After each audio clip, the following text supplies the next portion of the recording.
Okay, so today we are going to be learning about Photoshop and how to start a Photoshop project. Now this is for someone who has not had any experience in Photoshop whatsoever. So if you've ever used Photoshop in the past or you've got some experience, this video is probably not for you. So the first thing you want to do is open up Photoshop. Once you start, you need to imagine Photoshop as being an office that you walk into.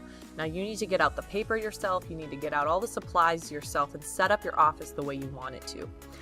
So first you're going to go to File, and you're going to go to New, and in the new Creative Cloud, you get to choose kind of where your stuff is going to go. So if you want to just have a printed picture, let's say you know that you're going to print it off on regular letterhead size, you can go to print and it's going to give you all the typical print sizes. Now if you're going to do a photo, you're going to do Photoshop this way, you can also find all these different types that'll give you like the standard sizes for your typical photos that you're going to print. Art and illustration, web, it'll give you most of the sizes ready for you. So we're going to go to print and we're going to start with just a regular letter size. Once you select it, they give you just a few other measurements. If you want it to be wide, you just have to click there and you can change it up like that. And then you can change your pixels per square inch. I usually always recommend staying at 300 resolution. If you are doing stuff that you know will require it to be a lower resolution, maybe there is a size limit on your picture, then you can change it to 72. But for the most part, you want to keep it at 300. And then 8-bit and RGB color. If you know you're going to be printing it and CMYK is also recommended, then you can go into CMYK color, but we're going to stay in RGB color because more of the tools are going to be available to us in RGB color. You can always change it afterwards to CMYK, so if you know that you're going to need to change it later, but you still want to have all the filters available to you, then you want to keep it in RGB. So then you click Create, and you get this piece of paper. Now, if you really wanted to play around in it, one thing people can kind of always do is just go in and just start marking it up, try it out. Up at the top, if you click on the smoothing and you bring up the smoothing more, it will correct your lines a little bit more. You can also erase using the eraser. The shortcuts for these are B for brush and E for eraser, and you could erase those things. You could also play with the paint bucket tool, but when you first get into Photoshop, just kind of play around with it just a little bit. Try and figure out how well you can actually use the mouse. If you have a sketch pad, take out your electronic sketch pad and see if that works better for you. Kind of play around with it a little bit before you really start getting into photo editing. All right, so we're going to pretend that I've played around in it enough and I'm ready to start my photo editing. So I'm going to bring in a photo I already decided to use, and they're all kind of organized over here. And to add a photo into Photoshop, you just take it and drag it on. Just like that. Now, it is not placed yet. You can see right here clearly there's this light X. So your photo is still like hovering over it. Think about it as like the moment before you glue it down on the piece of paper. So I'm going to bring this and I'm going to make it fit the sheet. So I'm going to hold down Shift. If I grab the corner and I just like swing it around, I might end up with a really fat thistle right here. But I would like to make sure that it stays around the right size. So I'm going to hold down Shift. You got to hold it down as you're pulling the corner. And then notice how it'll grow completely evenly. So that way you won't have a picture get fat or skinny. This is the first mistake people make, especially when they're doing pictures of people. They'll just grab the corner because it's fast. It's one more step. Hold down Shift and you're going to have a much better image. Do not just eyeball it. Always hold down Shift to make sure that you have a clear image and non-distortive. And then I'm going to press Enter. And so now here I've got my image placed. When you place your image, you can see over in your layers that you have a little bitty tab right here. This means that it's still a smart object. Now, I'm not going to go into the jargon of what a smart object is. Just know that you cannot edit the pixels on a smart object. So when I mean edit the pixels, that means like if you go up to image adjustments and you try to adjust anything in here, it's not really going to let you do it until you've rasterized it. Now, if you go up into these adjustments right here, and I changed my hue and saturation that way, notice how it is an extra layer, and so it's not actually changing the picture itself, it's changing the stuff up here. The problem with that is, let's say I decide I want to edit just one section. Let's say I added another picture on top of it and I was trying to make them blend in. If I wanted to change just the color on one of those pictures, if I had this, it's going to change the color of everything. It's not going to change just this picture. And so these adjustments are not for everything. One common mistake I see people make is as soon as they find out where these easy tabs are, they just keep going back to those and they click on them, and it's so easy to do. They think that that's the only way you do adjustments. No, you want to make sure that you know when is the right time to use these layered adjustments or when is the time to actually adjust the pixels. So right now I'm actually going to rasterize it. So you right click, don't right click on the picture, you right click on the layer itself and you go to rasterize layer and it goes away, and now I can adjust those images. I'm going to delete this layer real quick so it doesn't become distracting. Not letting me delete. There we go. So now I have just those two layers. I've got my background layer and this layer. I'm going to add something else.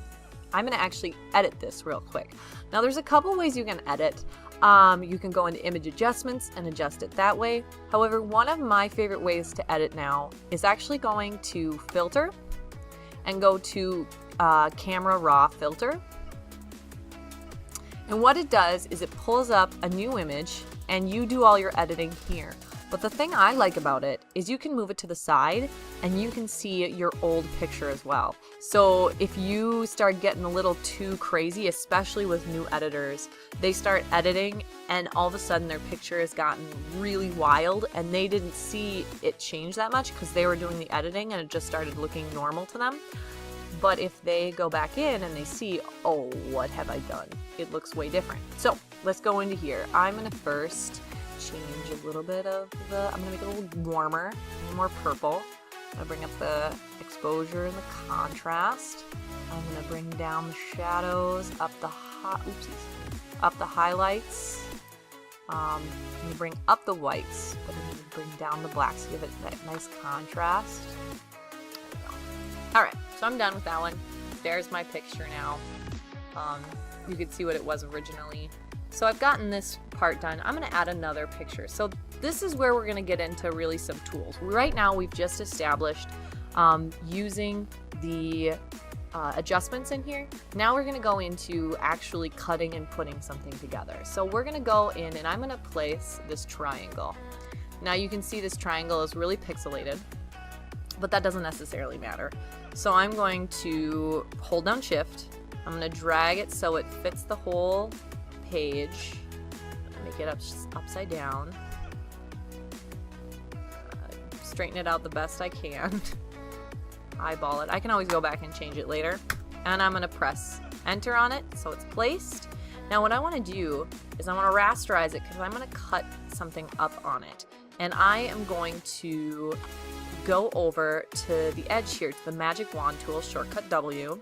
And if it's set to the quick select tool, if you hold down your mouse, it'll open up other selections. And that goes for anything with this little bitty triangle on the corner here. If you hold it down, you're going to find a bunch more selections. So I'm going to go to the magic wand tool and I'm going to first delete all of this, and that's all it took. I click on it and I can press delete. So now I can see through my triangle, but I am not going to use this particular triangle because it's got a little bit of blur to it and I want to kind of perfect it a little bit more. So I'm actually going to select this. I am going to add a new layer, and how I do that is I'm going to go down to here where these tools are, and this little button right here is a new layer tool. I'm going to add new layer. I'm going to turn off the eye on this, and I'm going to go to the paint bucket, and I'm just going to dump white paint into here, kind of making my own new triangle. So now if I unselect, I've got my new triangle. It's white and shiny. This was the old one. Here is the new one. I've kind of made it myself. It's a little bit more clean. Now, if I wanted to, I could go in and I could clean up this digital edge here. That just happened because when I had it, my picture was pixely enough and it just has this little ridge on it. So that is the only issue there. So now what I'm going to do is I want to make it look like this triangle is behind this thistle. So I'm going to, I think that's a thistle. I'm going to move it up and I am going to then go over to opacity. Now, if I had to name the top 5 tools in Photoshop, I would say opacity is definitely a contender, because when you are trying to erase, if you're trying to see through something, if you're trying to layer things, opacity is such a nice tool. So you're going to go over to opacity and you're going to bring it down, and notice the lower you let your opacity be, the more see-through it will become.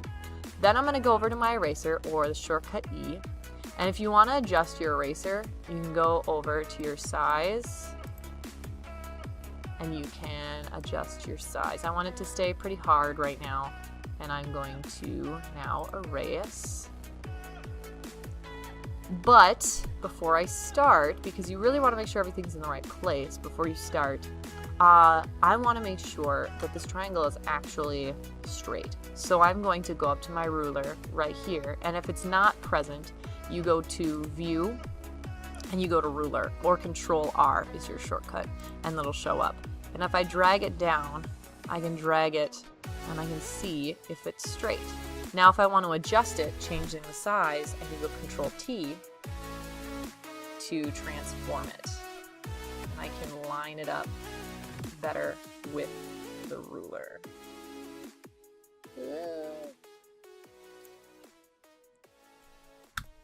And then press Enter to set it. All right, now I'm gonna drag this right around here, and I can now start erasing. Now, with more time, I'm going to be talking about layer masks, and I'll do a whole video about the beauty of layer masks. For right now, though, we're going to stick with the basics. We're going to just show you how to erase. So I'm going to go in and I'm going to erase a bunch of this area.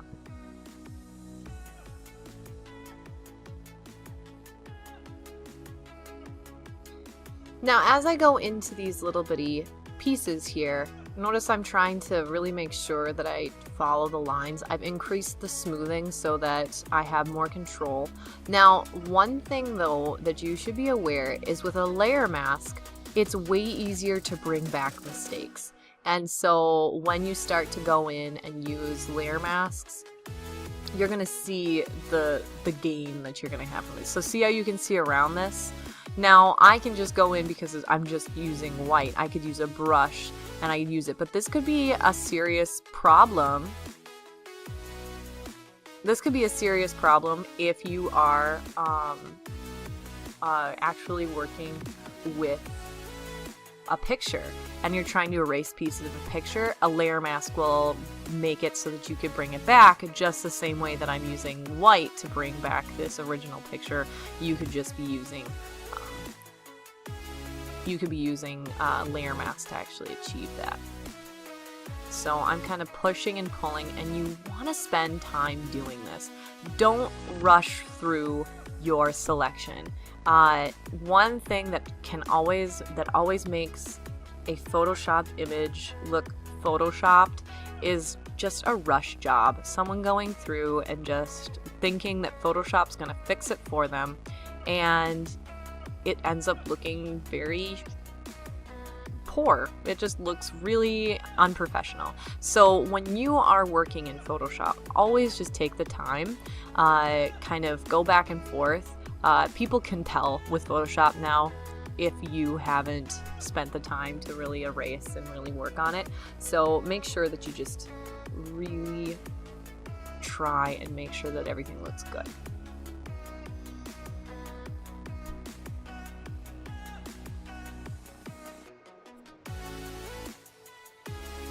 What I did there was I just zoomed in by using Control+ If you're using other free programs, you can use something else, but Control Plus is what I always just use for Photoshop, because I use a lot of shortcuts.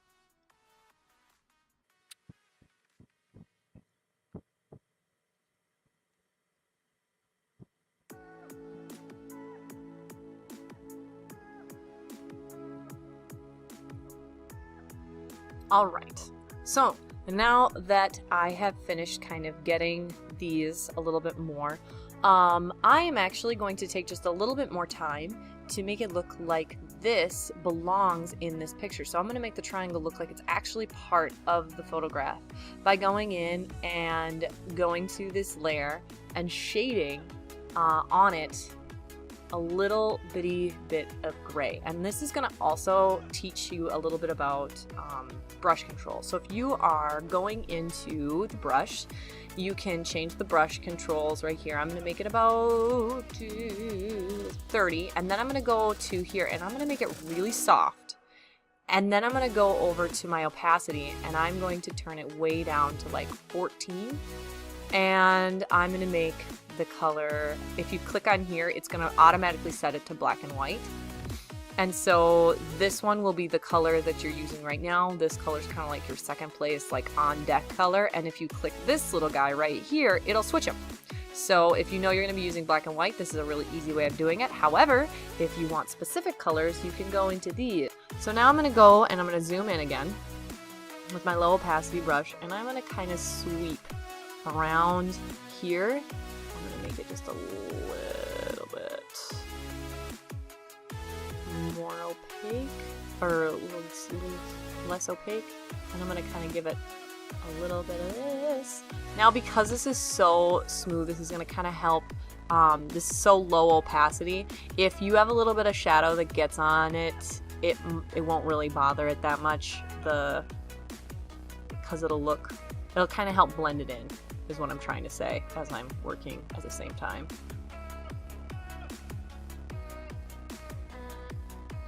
And I can go over several times and it'll get darker at each time I do it, and I'm going to make it kind of look like it's casting a shadow right here and right here.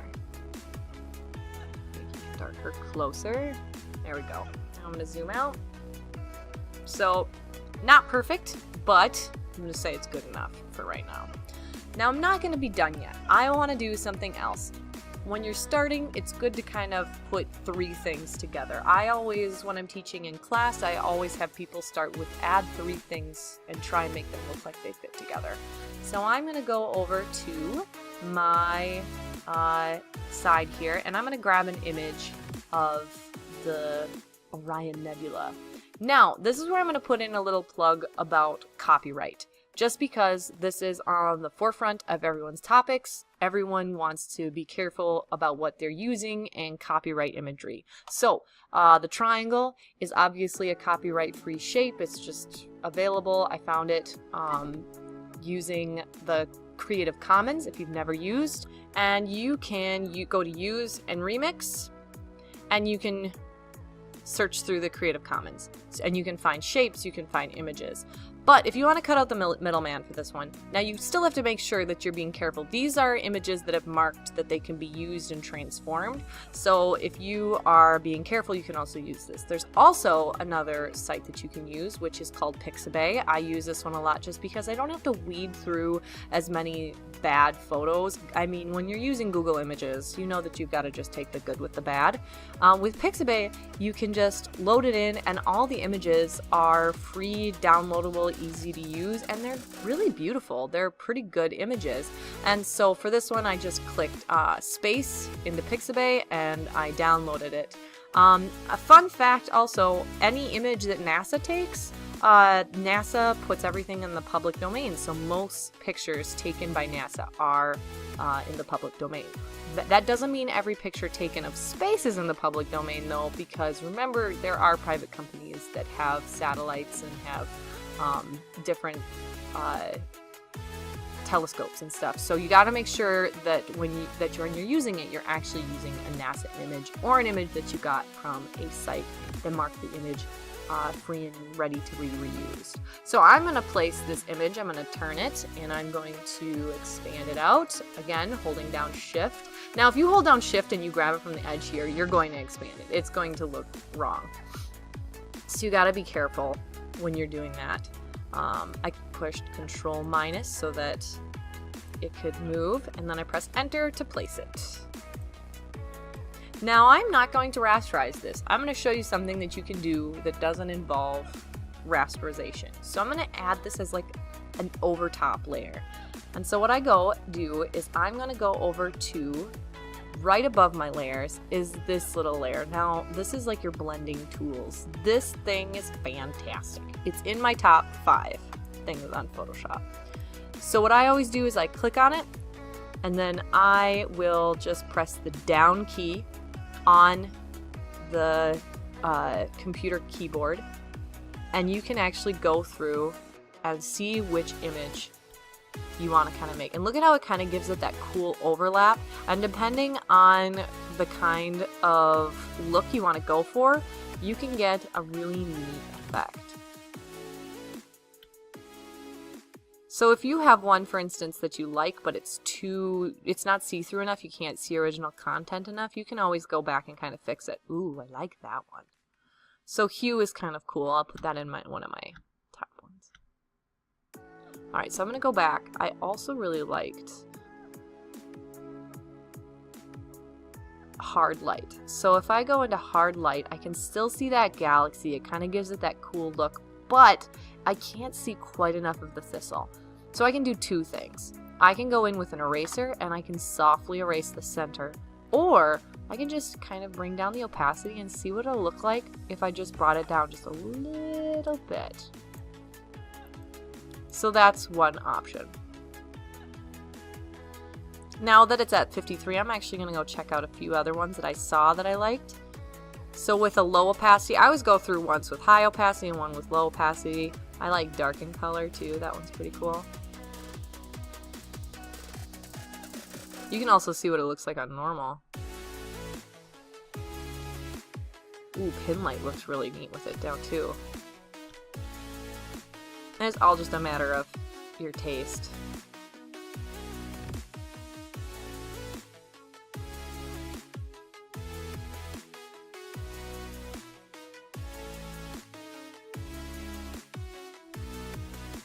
Alright, I think I'm gonna go for... I think I'm gonna stay at hard light. Pin light and hard light look pretty similar. So I'm gonna stick there. I'm gonna see what it will look like if I erase it just a little bit. So I'm gonna take my eraser, I'm gonna make it really big. Remember, you have to rasterize if you're going to actually change any of the pixels. So I'm gonna make it a little bigger than that, a little bigger. Ooh, little smaller. There we go. And then I'm going to make it really soft, and I'm going to make it very, very light, all the way down to like 10%. And I'm going to give it a couple little smoothie brushes. Last but not least, how to save your work. So the first thing I'm going to do is I'm going to go to File, and I'm going to go down to one of 2 things. I can save it by just clicking Save. And as soon as you're going to go to save, this is what you want to use if you're going to keep working on it. Let's say I wasn't done. I was halfway done with the triangle and I had to go eat lunch. I would then make sure that I give it a name so I can find it. I'm going to call it Space Thistle. So you can see I have also done this once before. I don't know if that's how you spell thistle. Who cares? Anyway, as long as you can find it. Then you're going to go to Photoshop. You're going to make sure that your file save as save as type is Photoshop, PSD, PDD, blah, blah, blah, blah. Anyway, make sure it's set to this one. This is the default setting, so you know it's going to be fine. You want to save it as this if you're going to keep working. However, if you're going to share it somewhere, if you're done with it, you don't want to save it at as this because this can't be opened by a lot of files. This isn't an acceptable sharing style. If you are going to share it with someone else to be printed, this probably won't be able to be printed. So make sure you know where it's going to go. Press save, press OK, And then I'm going to go and I'm going to export it as a JPEG or a PNG. Those are all acceptable file changes. So you could do it two ways. You can go File, Save As, and then you have it saved as a Space Thistle, and then you change it to a JPEG, or you could save it as a PNG. Those are both acceptable types of saving styles. The other way you can do it is you can go File, and you can go to Export. And then you're going to go Export As, and it's going to bring up this, and you can change it to a PNG or a JPEG. Usually it's automatically at a PNG, and you can change it to a JPEG. It's going to ask you all of this stuff, and then you're going to say Export All, and then it'll be exported. I've already done this. It's already on my desktop. So I always save stuff to my desktop, and there it is. My finished copy exported as a JPEG. And that's all there is to it. So I hope you enjoyed this video. I hope it was informative. Let me know what you think, and I hope you keep on creating stuff.